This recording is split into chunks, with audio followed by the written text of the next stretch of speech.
professional before making important investment decisions. Securities offered through registered representatives of Cambridge Investment Research Incorporated, a broker-dealer member FINRA SIPC. Advisory services through Cambridge Investment Research Advisors Incorporated, a registered investment advisor. Cambridge and Clear Vista Financial are not affiliated. You are listening to the Spend Life Well Show with Kingdom Advisor Mark Trice and Jesse Hamilton. Mark and Jesse are passionate about seeing you spend life well. If you want to save for and invest in the future, then this show is for you. Call now and join the conversation with your financial questions. 512-452-1120. 512-452-1120. Mark and Jesse will answer your questions and discuss practical financial principles based on a foundation of biblical wisdom. So if you're ready to quit worrying about your finances and begin to spend life well, then call 512-452-1120. And let's meet your hosts, Mark Trice and Jesse Hamilton.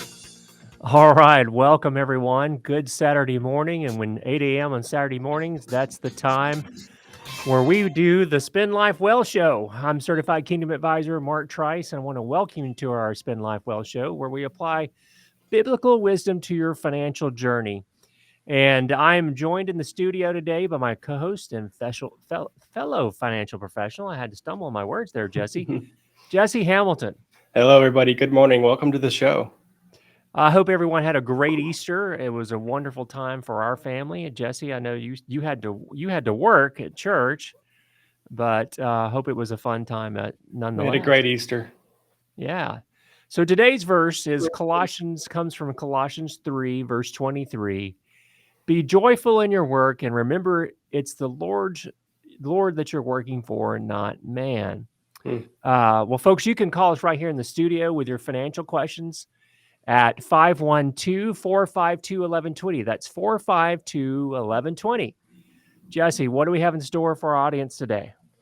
Yeah, Mark, today we're going to be talking about all things retirement. So if you're thinking about retiring in the next 10 years or so, you're going to want to listen to today's broadcast and maybe take some notes.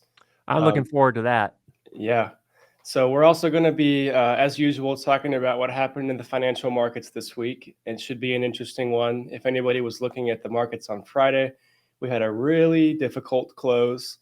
Lots of things going on that are probably going to impact your portfolio. So we'll also talk about what's going on around the globe and how that could impact your portfolio. And if we have time, we're going to touch on our mailbag, hopefully. But once again, we want to talk with you. So give us a call, 512-452-1120. And there are no stupid questions, right, Mark? Absolutely not. And I know a lot of people are nervous about calling up and asking a question on a live radio program because what if I sound stupid? Believe me, you won't.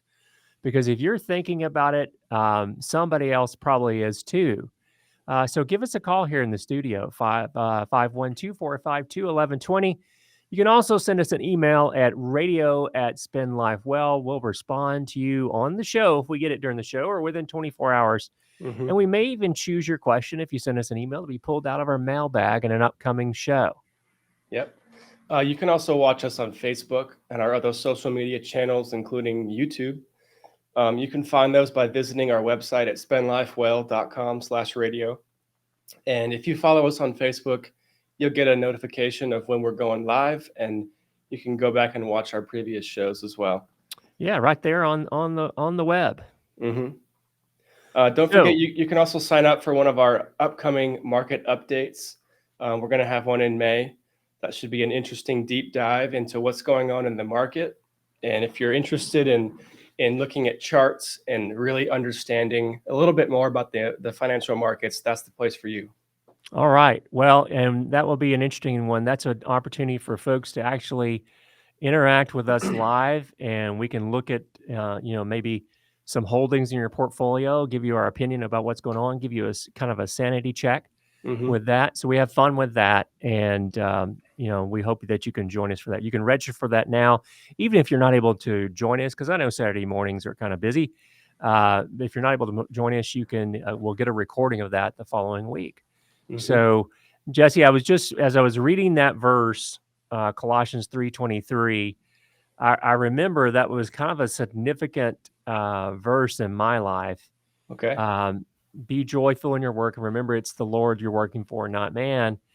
I was sitting in a job, and this is before I made the decision to become a financial advisor to folks, and it was really important to me. I felt the Lord tugging on my heart to really begin to work with people in their finances, because I began to see the scriptures and how much was really there about how we should manage the wealth that we've been entrusted to be good Hmm. stewards of that and so forth. To work in the job, it wasn't the best situation.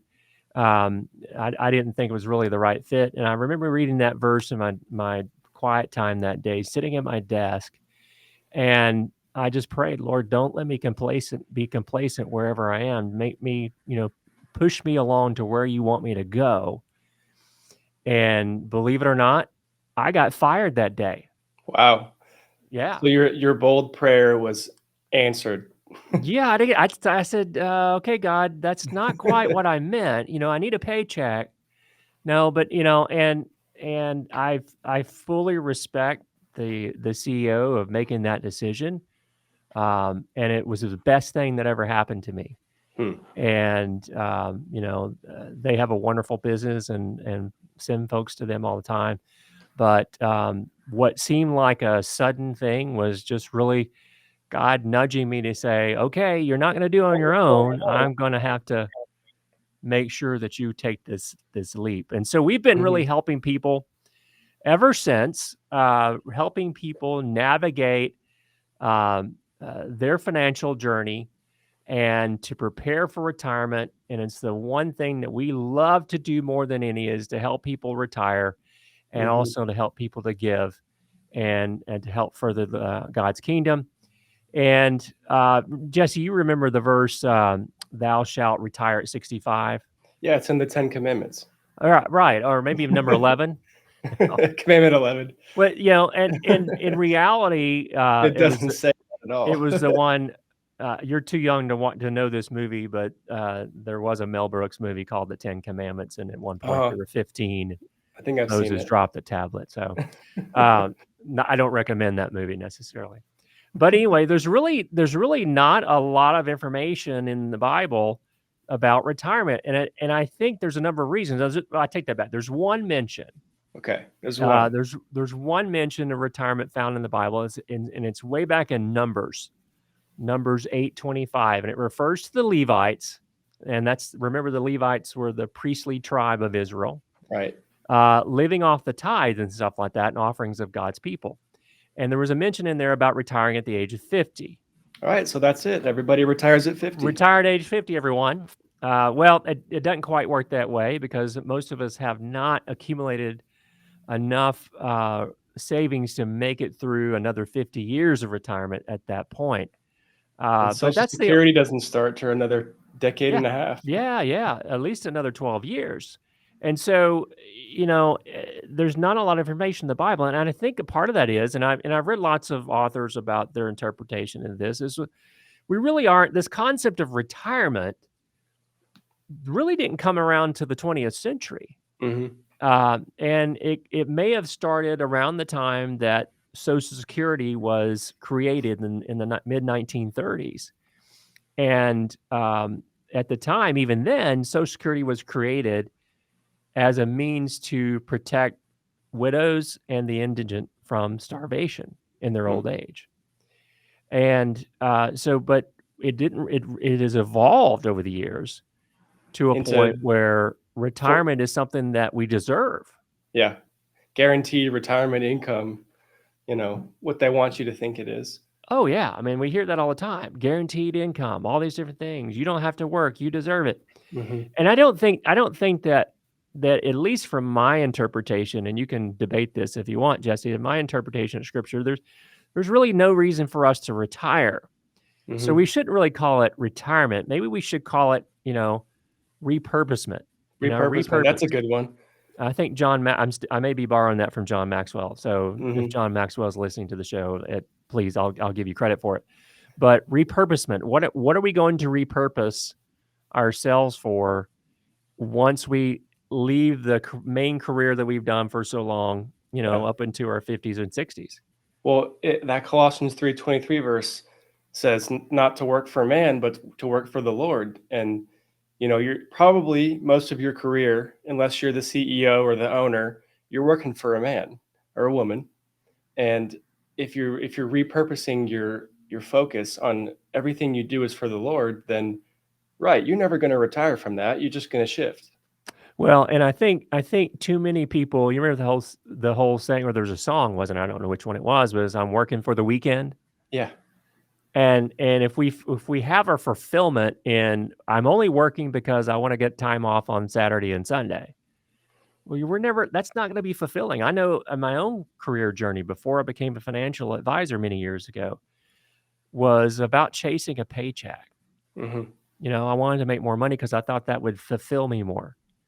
And it never did. It never did it. It was only until I really submitted to what God wanted me to do with my talents that I was able to really fully feel freed and realize that, what I'm doing with helping people prepare for retirement, to save for their financial goals, to unlock what God says about finances and wealth in the Bible, Hmm. and helping generations of people give freely and give generously. I mean, that's what I'm supposed to do. Right. That's what I'm supposed to do. And I think in some way, Jesse, that's what you're supposed to do. But I don't want to put that into your mouth because you kind of are new to the industry a few years ago Hmm. and stuff. But I know you as a young man, and I think that you have that ability to really speak into people's lives when it comes to finances and stuff. And anyway, so retirement not in the Bible really that much, right? It's not. So how do you do it? And how in the world they come up with 65? I don't know where that is. I'm not. I mean, I hope my wife's not listening. I'm never going to retire because I may not do this forever. I may not be working in financial advising forever, but I'm Hmm. certainly going to keep active and do things. And I think, one of the things that without exception, Jesse, without exception, our clients always tell us after they've retired, maybe 6 months or a year later, we always check in to see how things are going just personally and stuff. Hmm. And without exception, they always say, we're so busy that I don't know how we had time to work. Yeah, I've noticed that too. And it's because now they're doing all the things that they've always wanted to do. Hmm. And um, it may be volunteering. It may be, starting a new career, Hmm. but it's the one they've always wanted to do. We had a wonderful client that she retired from healthcare at age 70, and she wanted to go back to school Mm. to study archaeology, and she's having a blast. She's going It's a on these passion gigs all the project. time. Yeah, it's a passion. It's a passion. So anyway, so what do we need to do to prepare for retirement? Because so many people come in, and oftentimes people wait too late. They Hmm. don't know if they have enough. Well, that's the question everybody wants to hear. They walk in, they say, "We've been waiting to work with you. We're ready to retire. Can you click the yes button or the no button for me?" That's what they do, and Yeah, and then yeah. they say, And "We checked all the sometimes, boxes. Can you you can press yes and then we're gone." But it doesn't work like that. sometimes, Jesse, Yeah. folks will come into our office and say, I need to know if I can retire. Hmm. And we ask, okay, great, let's figure that out. When are you wanting to retire? You're thinking like they're going to say, well, I need to do it in the next 5 years. No, I've had at Tomorrow, least a handful of people tell me, oh, I just gave notice, two right? weeks. 2 weeks notice. That's not a long enough time. So let's go through the. Let's go. We got a retirement 101 checklist. Yes, we do, and If and you we if you would. attend some of our webinars, in fact, you can find a recording of a recent webinar where we go through this list, and you can actually download that checklist. Yeah, or send us an email. We'll, Oh we'll send yeah, it that's right back even to you, better. and you can do it yourself and begin to have these questions, and then we would love to talk to you about it as well. But what I have learned in my experience so far is that the root of all of this is tracking your spending. If you know how much you're spending, you have a pretty good idea of what you can do in retirement. Exactly, and I don't feel bad if you don't know what you're spending because Hmm. 99.5% of all the Exactly. people that we talk to have not a clue as to what they're spending every month. hmm The And the sometimes, the go ahead, broader Jim. side of that is just, I don't know. There's more money left over at the end of the month, Yeah, and you then hope, right? You hope. you hope, I mean, and then the this narrow side of it is I have every cent on a spreadsheet. for the psychology majors that are listening and stuff like that. They look up and to the right to find the answer to hmm that question because they don't know. And so they start going through a list, and it's like, well, I got the mortgage and I got a car payment and I got, hmm this and that. And we know they're missing stuff because we just know it all the time. And you want to guess what the number one thing that they always miss is? Food, Food. They forget to track what they spend and on it can get really groceries. expensive, especially if you're eating out a couple times Oh a week, yeah. every Oh day yeah. even. I mean, it gets So really expensive. track your spending is so important. And we're coming up on a break, But we but got we're going to lots get more right checklists. back into this. We're going to go through that Retirement 101 checklist. I hope you'll join us in the next segment. You're listening to the Spend Life Well show. We'll be right back.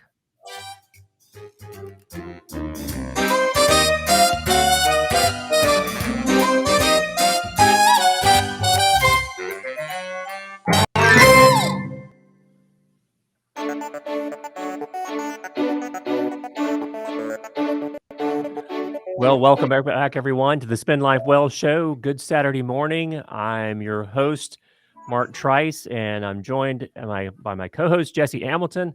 Hello. And we've been talking about retirement and going through kind of the high-level checklist of things you need to be considering before you even set the date. But I want you to know you can call us right here in the studio live at 452-1120. 452-1120. That's area code 512. But give us a call because we can answer your question because I know everyone has questions about retirement. I don't care who you Yes. are. You've got a question. So let's get it out there because someone else probably has the same question. So Jesse, we were talking about tracking your spending and what do hmm you recommend as far as how do you track that spending? Because, clearly a lot of people don't even know what they are spending. Yeah, totally. Well, it can actually be really easy depending on how you spend your money. If you're using a debit card or a credit card, just print out a statement at the end of the month and get a highlighter and a notepad and start categorizing things. You got your bills, you can put your mortgage, your utilities, and even your food into different categories. And then you can see where you're spending the rest of your money, whether it's All right. shopping or having fun somewhere. And it doesn't, I mean, you just need to know where it's going. Yeah, and so we don't, a lot of some people are a little, they're a little shy about sharing that because someone may be looking at what they're spending their money on. I've got a secret for you, folks. We don't care what you spend your money on. It's your money. That's up to you. So if you want to go to Starbucks 5 times a day, that's your business. Yeah, I don't know where the financial advisor got the reputation of being the bad guy who said you can't spend your money. Right. Now, there's all sorts of guides out there, and I'm holding up my air quotes here for those who are watching on social media. There's all sorts of guides that say, well, you should only spend 20% of your income on food or 25% on a mortgage. Those are all good rules of thumb to follow, but you're hmm you're unique, Right. and your situation is unique. But I tell you, a lot of good things will come out of tracking that spending. Just do it for a month, or if you can download statements for a month or so, you can sit there and look at things. I know I'm pretty bad. I don't use cash as much anymore, but I used to. And, Jesse, I would start the beginning of the week with $20 in my wallet. And at the end of the week, I might have $2 in my wallet. hmm And I wouldn't know where it went. I'm guessing back then probably it was to Whataburger or something like that. But you got to write that stuff down. So that's why we want you to have the notepad, write it down so that you can see where Right. money is going. Yeah, Mark, I guess I'd be speaking to the younger people listening to the show here, but I also rarely use cash, like you said. The other day, I sold a piece of equipment I was telling you about Yeah. for my Yeah. music studio, and I had cash sitting around the house, and I use it so rarely that it's just like, you don't think about it as What do I money. do with it? What do I Huh? do with it? What is So this? so you go out to eat, you use the cash, you get some gas, use cash. Yeah, we Next, just and like you it was said, gone. and it was next by Friday, it was gone. It was gone. It was gone. I'm telling you, you got to know where it's going and stuff. And because tracking your spending can really help you determine where every dollar is going, because you need Hmm. to be in control of it. And like I said, I don't care where you spend your money. We had a gentleman one time that we were trying to help get out of debt because his wages were being garnished by the IRS. Pretty serious deal.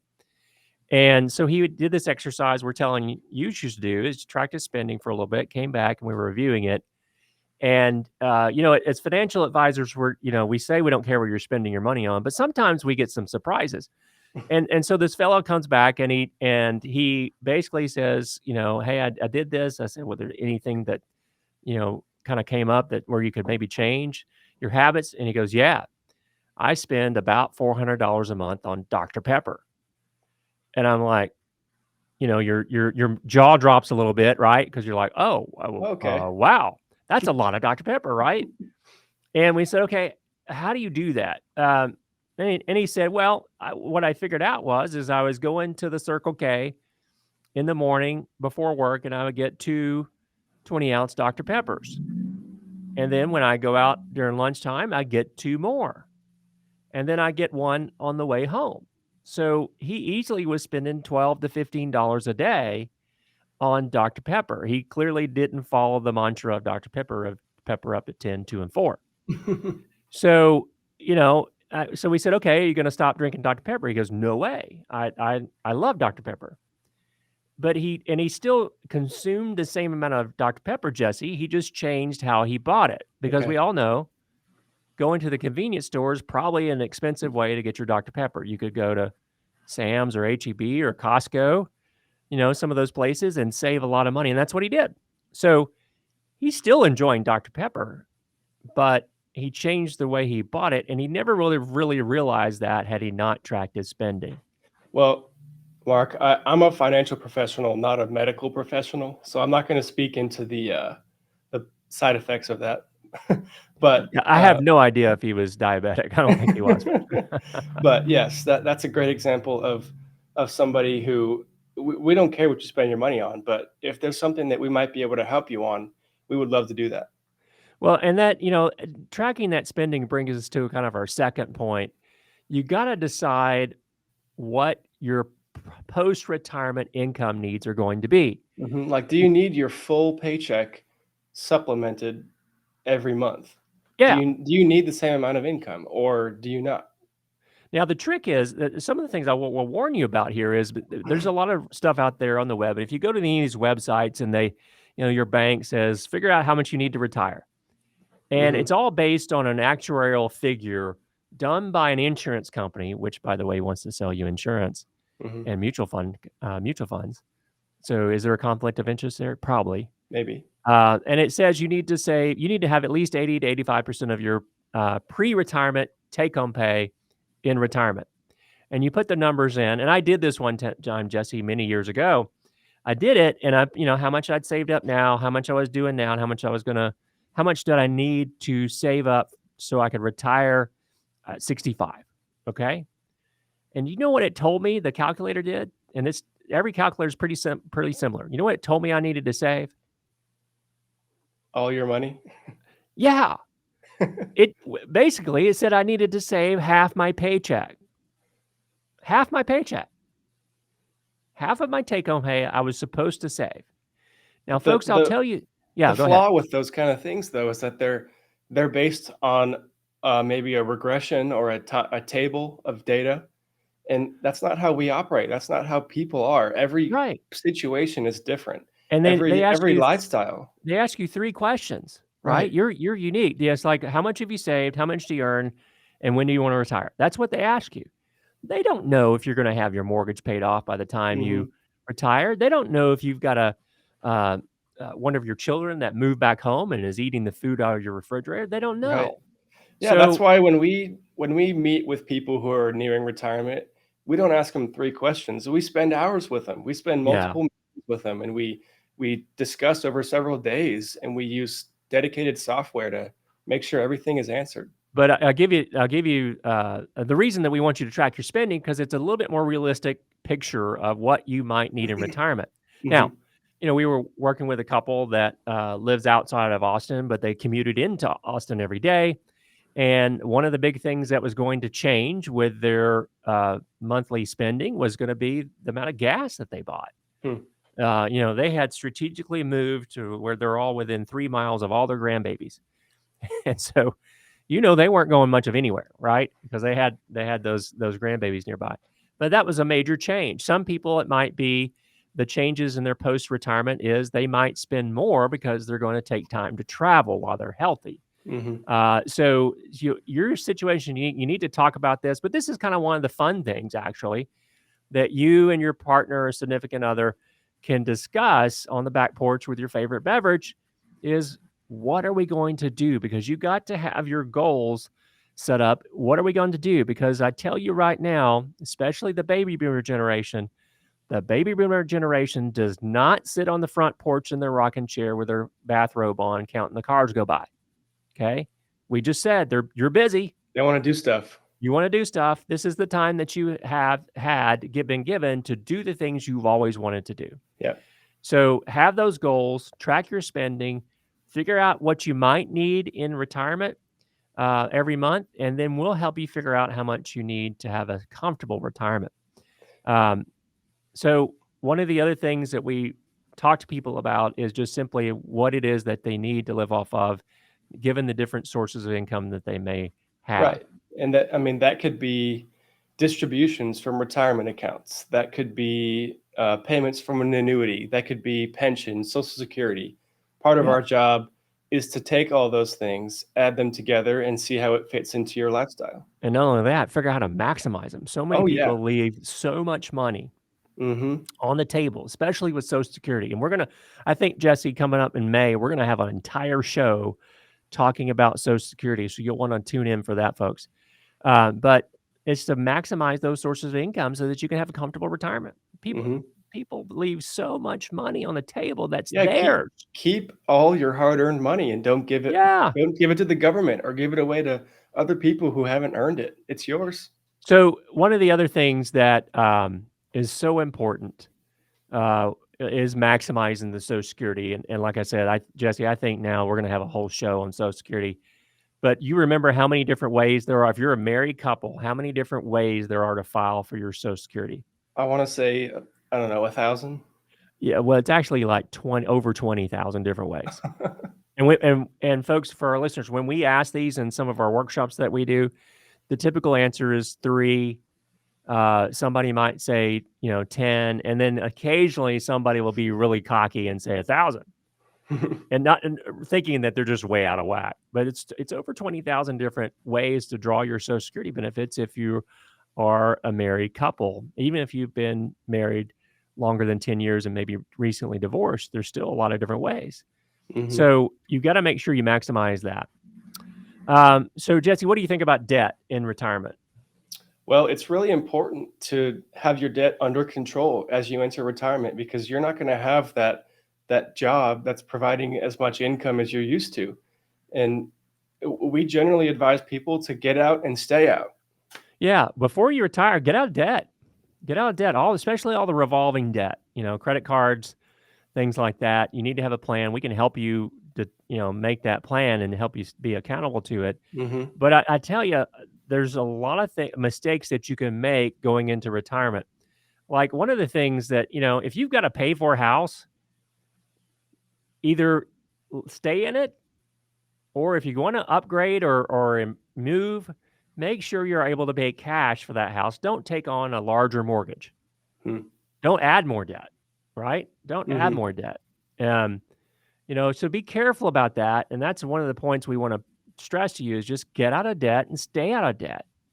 Yeah. But what are some of the things, we're still working, we're thinking about retirement. Maybe it's 10 years away. Maybe it's 5 years away. What do you think about, retirement plan contributions and stuff? What should people do? Well, if you are nearing retirement, you need to be maxing out your workplace retirement. because that's the number one place that you're going to make the most contributions, because likely if you're at a good company, they're going to contribute as well. They're going to match a certain portion. Yeah. And that's just free money that you need to take them up on. Yeah, exactly. And I think that's real important. People don't take advantage of that. If you're over the age of 50, this year you can sock away up to $25,000 in your retirement place 401k plan. There's also catch-up contributions for IRAs too. That's right. And so IRAs, you can contribute up to $7,000 annually if you're over the age of 50. So there's lots of different ways that you can max out your retirement savings. And many times, many employers are matching some of that. And so that's free money. And this is the time when you're in your mid to late 50s or early 50s. The kids that are out of the house, you're not having to pay for school.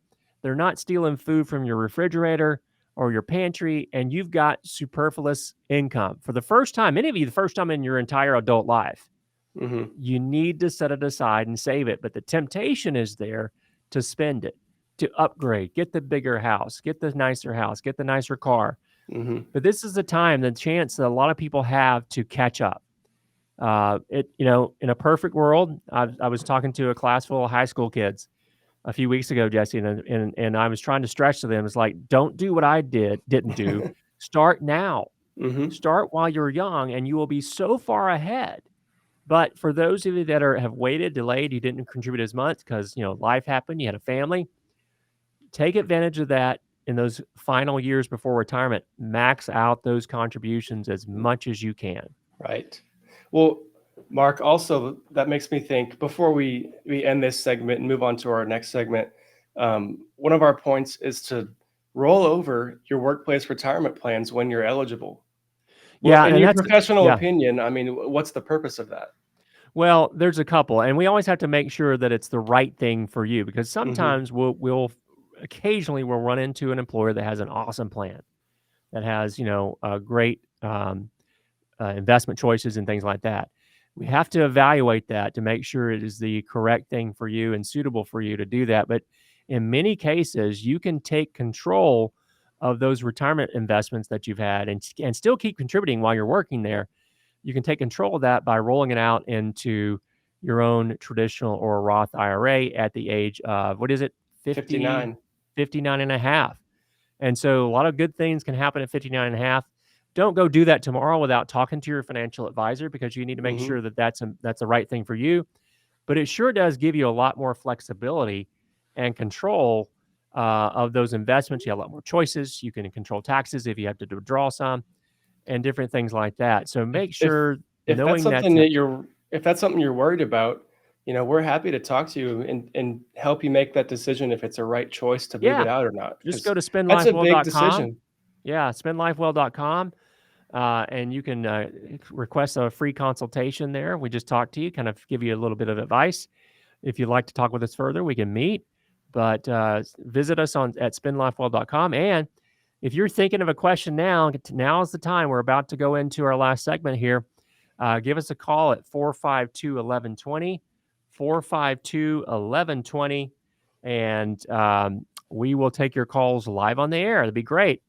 So when we come back in just a few minutes, I want to talk about insurance needs in retirement, because a lot of people don't quite understand what it is that they're gaining or losing when they do retire, and depending on when they retire, that can make a big difference as to what their insurance needs might be. So, Jesse, we're encouraging people to give us a call at 452 1120, 452-1120. And we have a caller. Hector is on the line, has a question about Social Security. So, Daniel, if you can make sure we hear Hector, because we're not getting any audio from you guys. Go ahead and put Hector through, or maybe you can get Hector's question and we can try to answer it on the air via the text chat.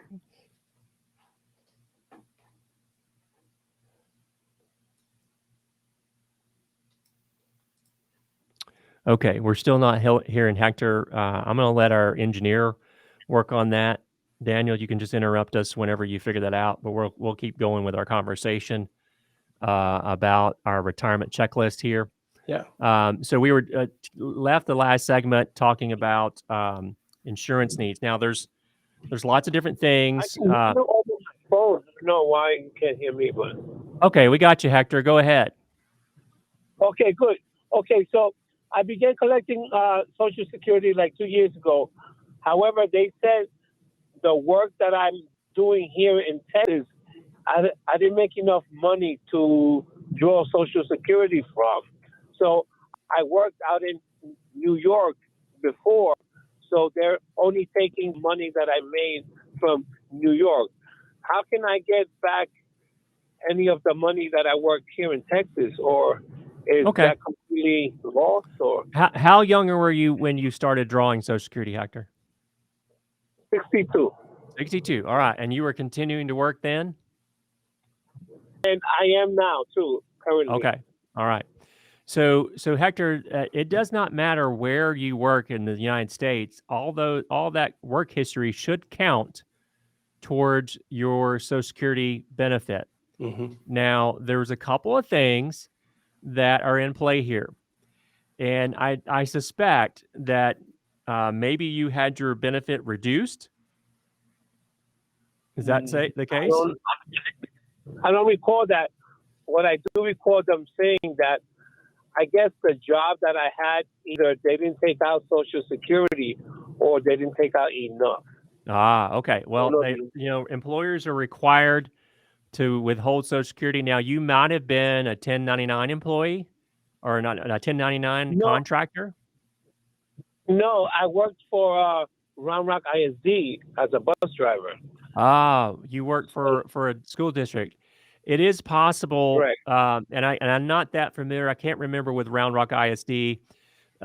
They probably did not withhold Social Security for you.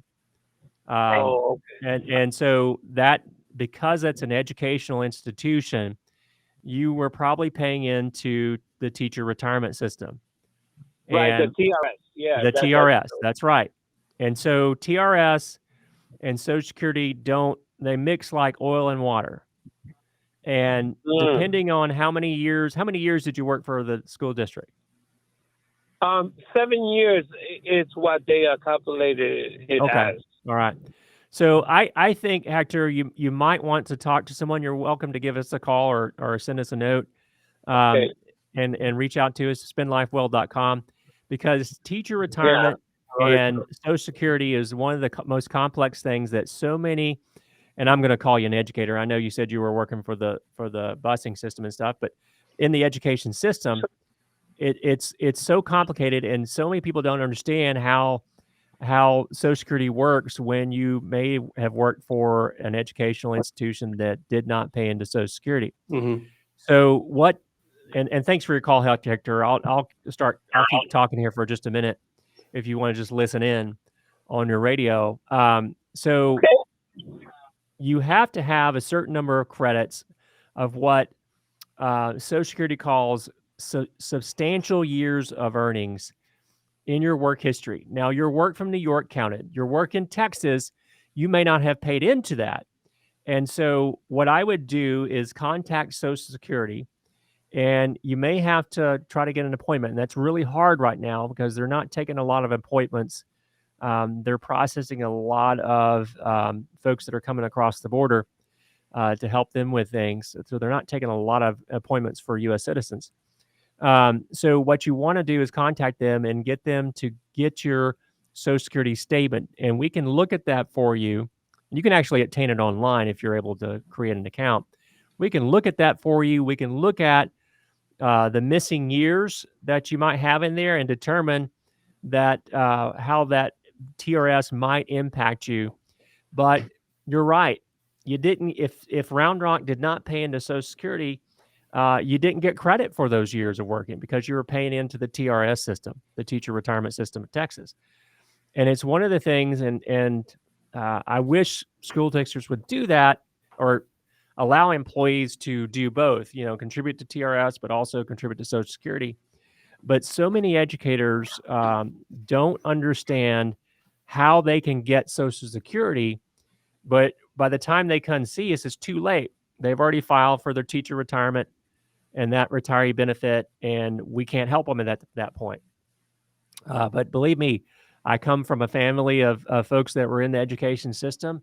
And, my father several years ago was working after he retired from education so he could get those credits that would count towards his benefit. And finally, at age 71 or 2, he was able to get some Social Security. And it was just barely enough because of his teacher retirement offsets the Social Security benefit he might receive, but it was enough to pay his Medicare Part B. So, Hector, thanks for your call. Give us a call in the office or send us a note off our website at spendlifewell.com because that's a great question. And man, when we do the show on Social Security, it's going to blow your mind. All right. And so going on our insurance needs and kind of carrying forward with that, Jesse, are we getting another call? That's good. Yeah, it looks like we got another caller. All right. So it's Ryan. Is Ryan on the air with us, or did he just want us to answer his question they gave you? Okay, Ryan just left his just question here. All right, so what's his question there, Jesse? It says, what is your favorite budgeting tool, and what are some keys to maximize your budgeting to make it more effective? Oh, people are going to like this. My favorite app, Jesse, that I love is a legal yellow pad. All right, all right. I know it's not sexy. I know it's not hip, but that is an easy way to do that. But I will tell you, if you really got to have a device or an app or something to use, MoneyWise That's a has good one. a great app to help you track your spending and kind of keep you on track. Also, my wife for years used Every Dollar, which is Dave Ramsey's app. So I think those are two great apps that are out there from MoneyWise. We're a sponsor of MoneyWise every afternoon during the weekday at 3:00 here on the bridge. Yep. And, I encourage you to go get that. It's a great app. And you can get that at moneywise.org, moneywise.org. And you can also, there's lots of great questions up there. So I'm old school, Ryan. I use a yellow pad because I literally write it down because I want to go through that process of doing that. But I think it's important that you have something. So whether you use an app, a notepad, or an Excel spreadsheet, use something to write it down. But I think those two are probably the best that I've seen out there. Yeah, Mark, we also have some fillable sheets that we send clients sometimes if they don't want to use an app or they don't want to just write it out. We have several PDFs that we send people that help them categorize things if they're struggling with how to make those different categories of their spending, like their bills and their food and stuff. And we can be happy to send that to you if you give us a call or send us an email there at radio@spendlifewell. We'll be happy to share that with you sometime once our compliance approves us sending that out. So anyway, back to the questions about insurance needs. And, give us a call. We're happy to stop what we're doing and answer your calls, 452-1120. So you want to determine your insurance needs in retirement. And there's several types of insurance, right? Right. You got health insurance. You've got life insurance. Do you need long-term care insurance? Mm-hmm. And I don't want to get into all those. We had a show on that several weeks ago on that. And you can listen to that show on our website at spendlifewell.com. But you need to evaluate those things. Too many people Mark, think that Medicare will solve the problem. A lot of clients I've noticed ask, I'm entering retirement. I have all these assets built up. Why do I even need life insurance? Yeah, and the answer is you may not. Mm-hmm. But there's a good chance that what if you haven't saved up enough to make sure that there's enough income there or resources there for your surviving spouse. Mm-hmm. Because of what a lot of people, and we'll cover this on our Social Security show, you've got two benefits. If you're a married couple, you got two benefits of Social Security. And when one of you dies, the smaller of those two benefits goes away. Mm-hmm. So if your benefits are equal to each other, you're losing 50% of your Social Security income. What's going to replace that? Yeah, what are you going to get to replace that? Do you have enough other savings up there? Maybe. So insurance is something we need to look at very carefully to make sure that we're not spending too much and we have you covered down the road. Okay, so anyway, the next thing we wanted to cover real quickly in the time that we have is you've got to update or even get a will and other legal documents. Okay. Jesse, do you know how many people in Texas die without a will? A lot. I don't have a number for you. It's 75%.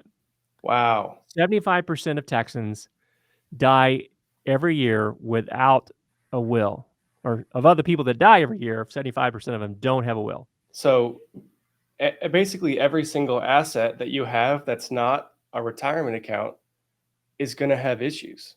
Yeah, you're going to have to go through probate, and your greedy, unwashed relatives are going to come out of the woodwork, and that fourth cousin that you've never seen is going to say that y'all are best friends and take all your money. If you're married, oh man, good luck. Is your wife entitled to the house? We just met with a couple the other day.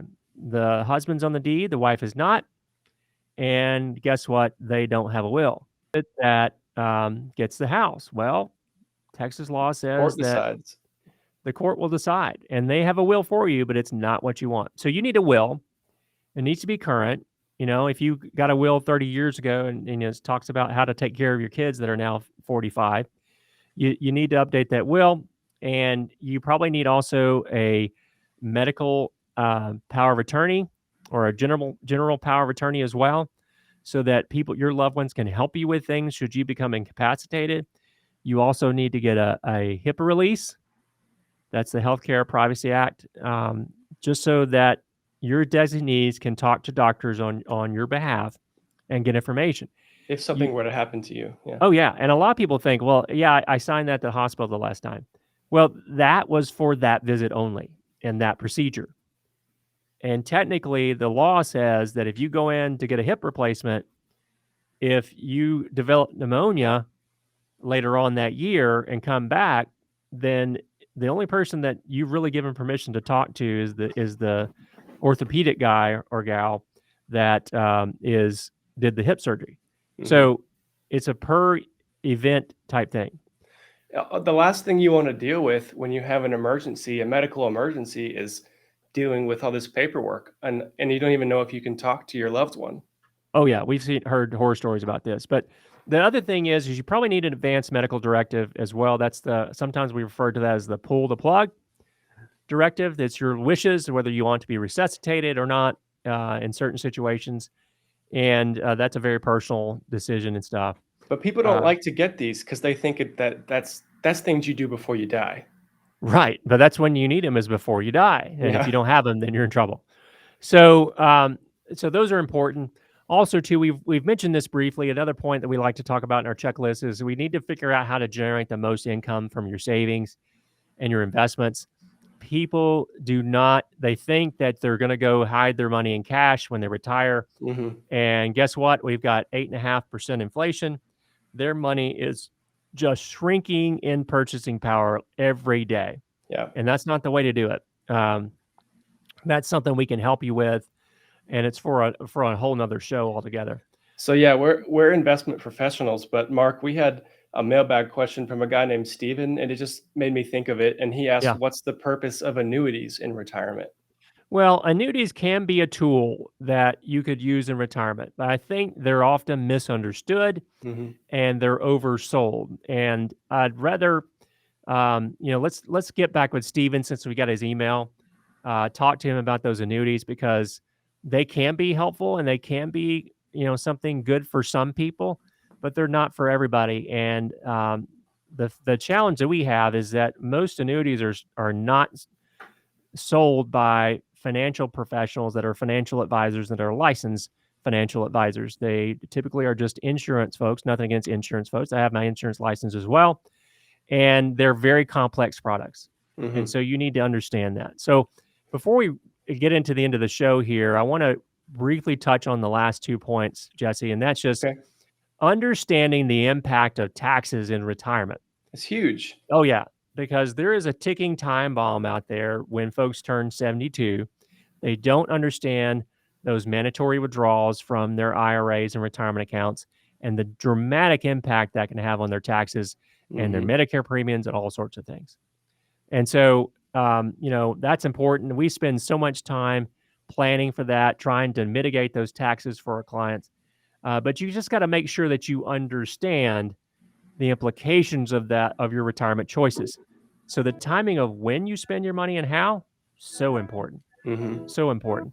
And then finally, you got to set your retirement date. You got to set that date for retirement and stick to it. Yep, that's the fun part. So Jesse, we didn't get to have a market update, but people need to look at their portfolios. Yes, they And we'll do. talk about it more next week on the Spend Life Well show. We thank you for joining us. We'll join you next week.